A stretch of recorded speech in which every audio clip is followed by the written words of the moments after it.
मेरा भारत के मुसलमानों से सीधा सवाल है, क्या मस्जिद के मालिक भारत में असदुद्दीन ओवैसी हैं? क्या वक्फ से बड़े हो गए? क्या मुसलमानों के वो मसीहा हैं? बाबरी के केस में ये हारे और तमाम ऐसे मुद्दों पे जहाँ पे ये फतवा जारी किया करते थे, आज इनकी हिम्मत नहीं है भारत में कि एक इंसान कहता है कि वो मस्जिद का मालिक है, उसके ऊपर फतवा जारी करने। असदुद्दीन ओवैसी और दिगर जो मौलवी हजरात हैं जिनका काम सिर्फ नफ़रत फैलाना, उनको इस केस में भी मुंह की खानी पड़ेगी और न्यायालय सच्चाई सामने लेगी कि मुसलमान पढ़ा लिखा असद ओवैसी की इस नफ़रत को समझने लगा है और वो सवाल कर रहा है। ये घबराहट है, उन्हें लगता है कि वो राजनीतिक तौर पे हाशिए पे हैं। भारत की राजनीति में असदुद्दीन ओवैसी एक ऐसा नाम है जो तुष्टीकरण की पराकाष्ठा का केंद्र बिंदु जो वर्ग है, विशेष वर्ग, ख़ास करके मैं मुसलमान वर्ग कहता हूँ, मुसलमानों के कंधे की राजनीति करते हैं। और कैसे करते हैं? मुसलमानों को डरा के, मुसलमानों के अंदर डर पैदा करके, घबराहट पैदा करके, उनके नौजवानों के मुस्तकबिल को सामने रख के वो खेल खेलते हैं। इस्लाम कहता है कि जहाँ पे विवाद हो जाए वहाँ पे आपकी प्रार्थना स्वीकार्य नहीं होगी, आपकी इबादत पूरी नहीं होगी। दोस्तों नमस्कार। ज्ञानवापी जो मस्जिद है उसकी सर्वे को लेकर के बड़ी गहमा गहमी हो रही है और उसके बाद आज जो सर्वे हुई तो कहीं ना कहीं 1.5 घंटे ज़्यादा मशक्क़त करने के बाद गुंबद की जो सर्वे थी वो हुई और इसके बाद बयानबाजी बड़ी तेज़ी से हो रही है और ओवैसी साहब तो कह रहे हैं कि बाबरी छीन ली है, ज्ञानवापी को नहीं छीनने देंगे। तो आज इस विशेष चर्चा पर हमारे साथ यासिर जिलानी जी हैं। सर, कैसे देखते हैं इस सारे मुद्दे को? ओवैसी तो बार बार कहीं ना कहीं मुस्लिम जो लोग हैं उनको भड़काने की कोशिश कर रहे हैं। देखो, सबसे पहले मैं ये क्लियर कर दूं कि भारत जो है वो संविधान सम्मत चलने वाला देश है। भारत में आज़ादी के बाद बाबा साहब भीमराव अंबेडकर ने जो संविधान दिया उसका सम्मान करते हैं, उसको लोग भारत के 135 करोड़ रिस्पेक्ट करते हैं और भारतीय जो हैं वो बेहद सहिष्णु हैं, जिसका मुजाहिरा, जिसका उदाहरण हमें बनारस में पिछले 2 दिनों से दिख रहा है।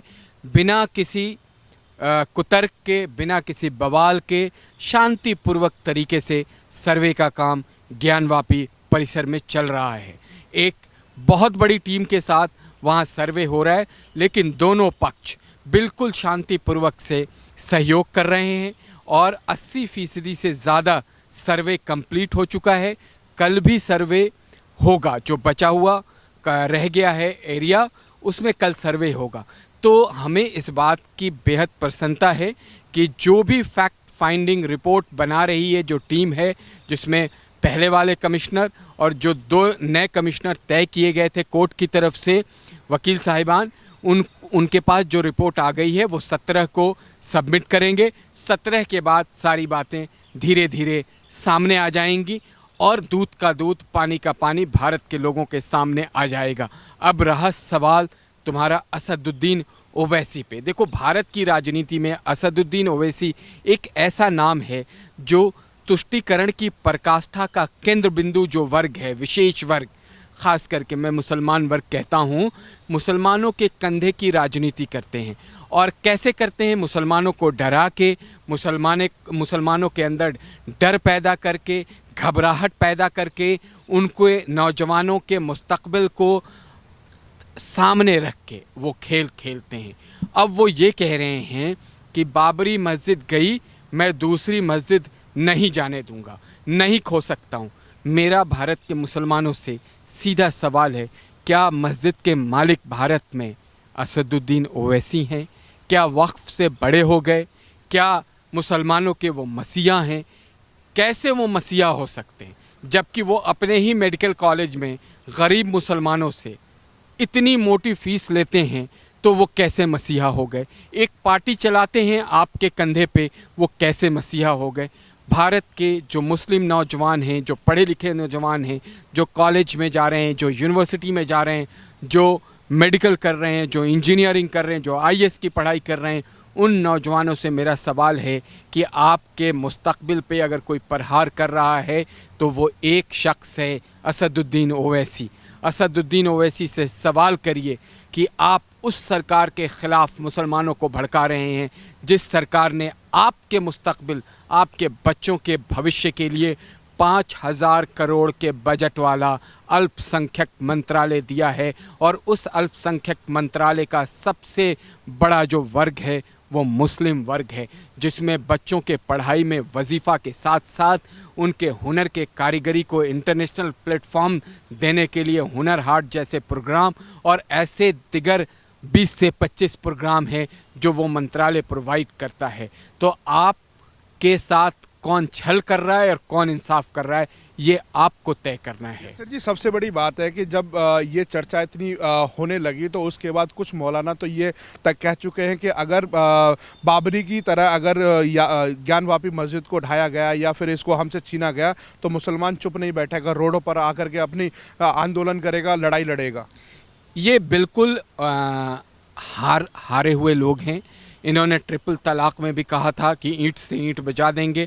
ट्रिपल तलाक में ये वही लोग हैं जिन्होंने मुस्लिम महिलाओं को मंदबुद्धि अपने एफिडेविट में सुप्रीम कोर्ट के कहा था और बाद में पलट गए थे। ये वही लोग हैं जो शाहबानो के केस में इन्होंने क्या किया था और सायरा बानो तक के केस में इनको मुंह की खानी पड़ी है।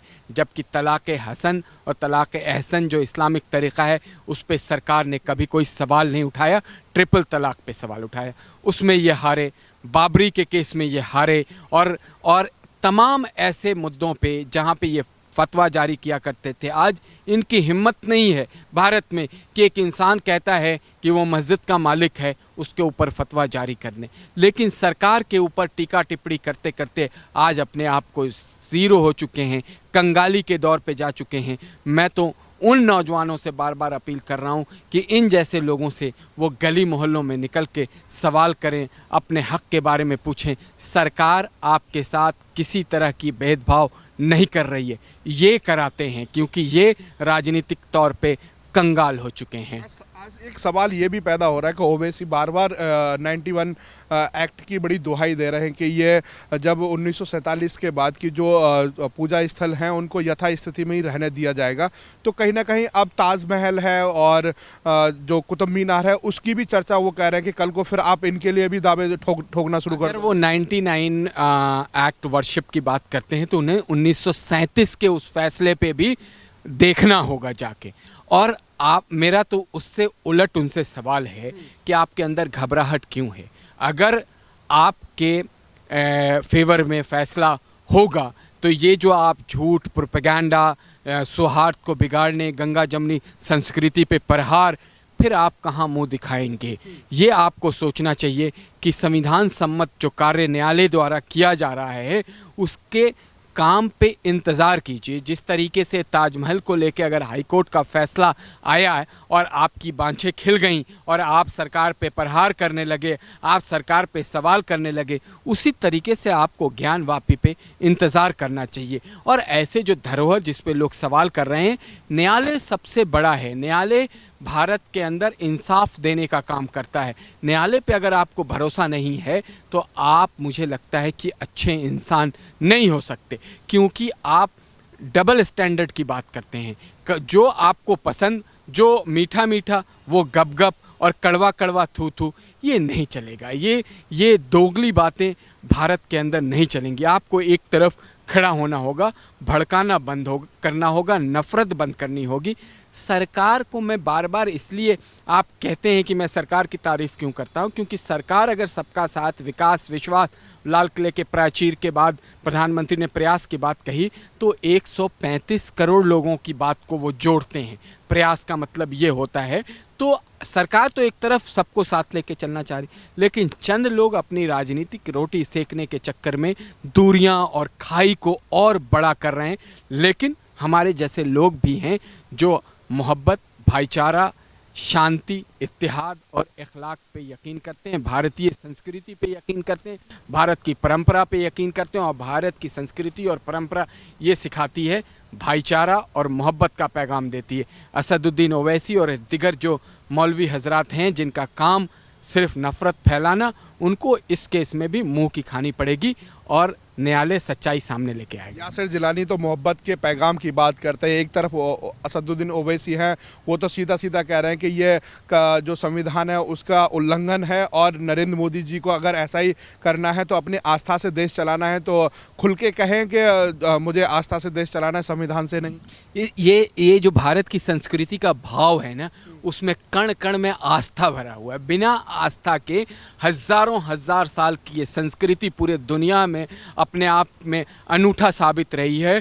दुनिया के तमाम लोगों ने रिसर्च आके कर लिया भारतीय संस्कृति को लेके, क्योंकि भारत की संस्कृति आस्थावान है। और भारतीय संस्कृति में असद ओवैसी अगर आस्था नहीं रखते हैं तो मुझे हैरानी होती। मैं भारतीय मुसलमान हूं और मैं आस्था वाला हूं। मैं अपने जो हमारे ईष्ट देवता हैं मुझे उन पे यकीन है, हमारे सूफ़ी संतों पे यकीन है, हमारे पैगंबर ने जो हमें बताया, हमने लकुम दीनकुम वलिय दीन की सीख देने वाले मैं धर्म को मानता हूं।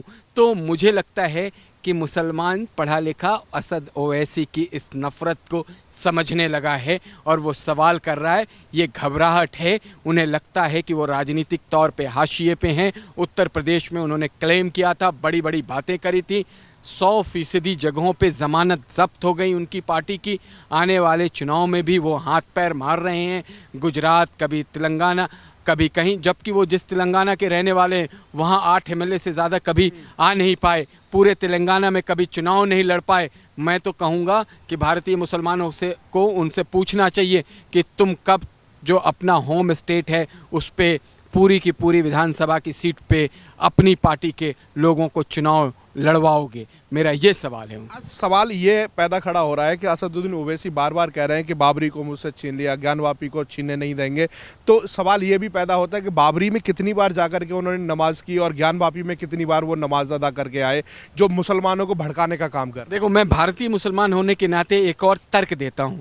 भारतीय मुसलमान इस बात को जानता है कि इस्लाम कहता है कि जहाँ पे विवाद हो जाए वहाँ पे आपकी प्रार्थना स्वीकार्य नहीं होगी, आपकी इबादत पूरी नहीं होगी। तो वो किस तरीक़े से इस्लाम को वो मानते हैं कि हर बात में वो झगड़ा करते हैं, वो नफ़रत लाते हैं, जबकि इस्लाम मोहब्बत का पैगाम देता। इस्लाम ने जो अपनी होली वॉर लड़ी है वो कभी ऑफेंसिव नहीं लड़ाई हुई, डिफेंसिव लड़ाई हुई। बचाव के पक्ष में आके जब कोई चारा नहीं था तब लड़ा। तो इस्लाम तो एक तरफ शांति की बात करता है, लेकिन उसका अलंबरदार बने हुए ओवैसी नफ़रत क्यों फैलाते हैं, ये तो उन्हीं से पूछोगे जब, तो वही जवाब देंगे। यासिर जी, सबसे बड़ी बात है जो याचिका करता है, उन्होंने कहा है कि हमें साल में एक बार गौरी जो मंदिर है उसमें एक बार पूजा नहीं करनी है, हमें हर दिन पूजा करनी है। बात इस पर शुरू हुई तो उसके बाद सर्वे किया गया। सर्वे में बहुत कुछ ऐसे साक्ष्य पाए जा रहे हैं कि वहाँ पर वास्तविक वो मंदिर है, तो फिर इस पर इतना विवाद क्यों?